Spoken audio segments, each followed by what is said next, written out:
Security Guide. Welcome to the Security Guide podcast, where safety meets strategy. I'm your host, Rafee Moosagie, and each week we dive deep in the security matters. Today, guys, we are dealing with emergencies. What to do before backup arrives. In any emergency, a fire, a medical emergency, a robbery, or even something like a bomb threat, what do you do, guys? The first minute decides everything. In this episode, I'm sharing 6 things that a security officer must do before backup arrives. Or if he's a first responder or somebody that's at home that needs assistance or help, what to do. Number 1, guys, why the first minute matters. Remember, the first 3 minutes determines the outcome of the situation. Remember, the guards are normally the first on scene. They are there before the police and the paramedics. Your reaction can save lives, protect property, and prevent panic. Remember, if a guard is calm, he can contain a situation. Point 2, guys. Control yourself before the scene. This is more of a mental game. Breathe in, assess the situation, and act on procedure. Guys, this is no time to get emotional and allow yourself to get into panic mode. It's all about calming yourself down, breathing, and then act with procedure, guys. This is a very crucial step. Point number 3, communicate clearly, guys. What happened? Report quickly. Phone the controller or the emergency line. Follow this format. Who, where, what. Who you are, where you are, and what happened, and what you need. Guys, that is so important. That is the details that the controller or the emergency officer needs to understand your situation better. Point number 4, guys. Stabilize the situation. Don't be a hero. Your job is to contain the situation, not to confront. Remember, focus on crowd control. Focus on exit points, only if it's safe to do so, guys.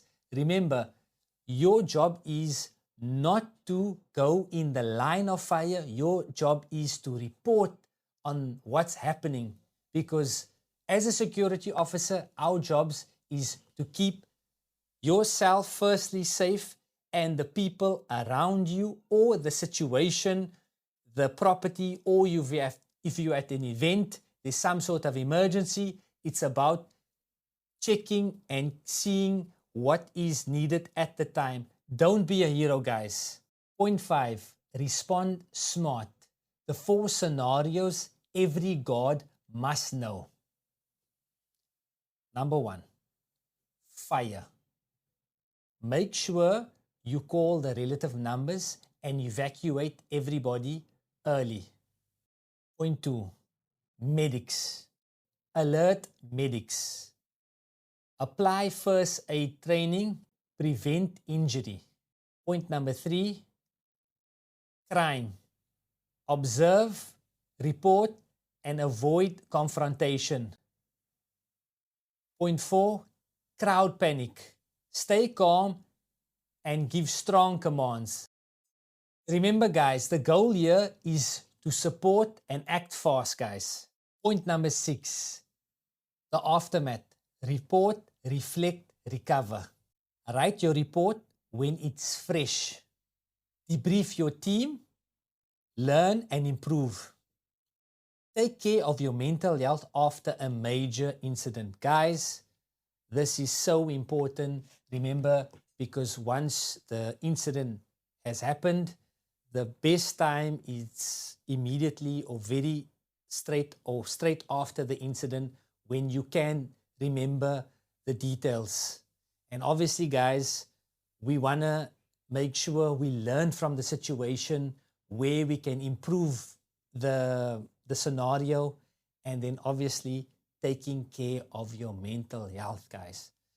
So I hope you guys have taken some key points from the 6 steps, what you need to do when you're dealing with an emergency, it's very important, guys. And that's why I do recommend all those people that are in the security industry that if they have not done their grade B, they should do their grade B, because in chapter 3, they discuss the emergency roles a little bit more in detail.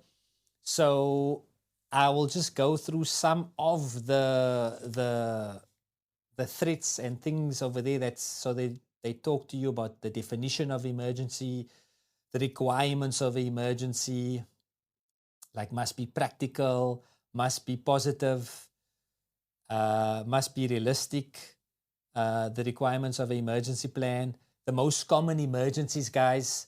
I mean, you know, what is it? Civilian, bomb, fire, storm and floods, accidents, sabotage, attacks, armed robberies, hostage. These are the interesting things that you are going to be learning.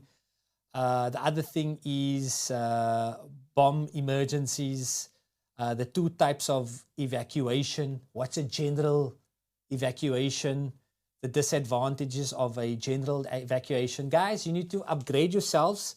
These are all the things that you are learning in the course, so you can be ready for the field. And I'll just give you some other things that you need to ask. This is obviously the grade B we're doing. Ask the person the following questions. This is if you have a bomb threat, you know, in an emergency. Where was the bomb placed? What does the container look like? When is it set to explode? What kind of bomb is it? And so forth. And then you need to put the date and time, record the date, exact time, the call was made. So this is date and time. So yeah, it's quite interesting, guys. And there's a lot of more interesting facts that I think you should actually, it's interesting here. So, and then also, the goal here of the model is to prepare a security supervisor to deal with any types of emergency due to. So he basically can prepare himself for any emergency. So I think that there's some questions that will be answered here. Basically list the 8 requirements of an emergency plan, guys. You need to know that. So yeah, explain the responsibilities of a shift supervisor regarding emergencies. So guys, you need to do the B grade if you have not yet done the B grade. I mean, come on, man. You know what? We've just went through the situations of a emergency. That is so crucial. And then what I recommend you guys also do, it is the first aid course, because as you know, in a situation, there can be an incident. You need to know how to do a basic CPR, different types of first aid. You get first aid level 1, 2, and 3. It's not a long course, between 2 to 3 days, the course. So I do wish all the security guards and all the people out there that are in an incident that they can benefit from some of the tips that we have mentioned today. And stay tuned.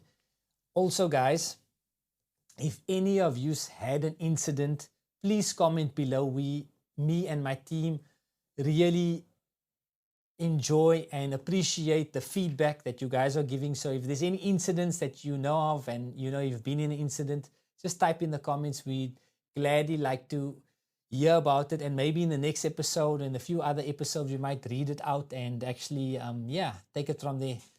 But if you haven't liked and subscribed yet, please like and subscribe, and check us in our next episode soon. Till we meet again, this is a Security Guide.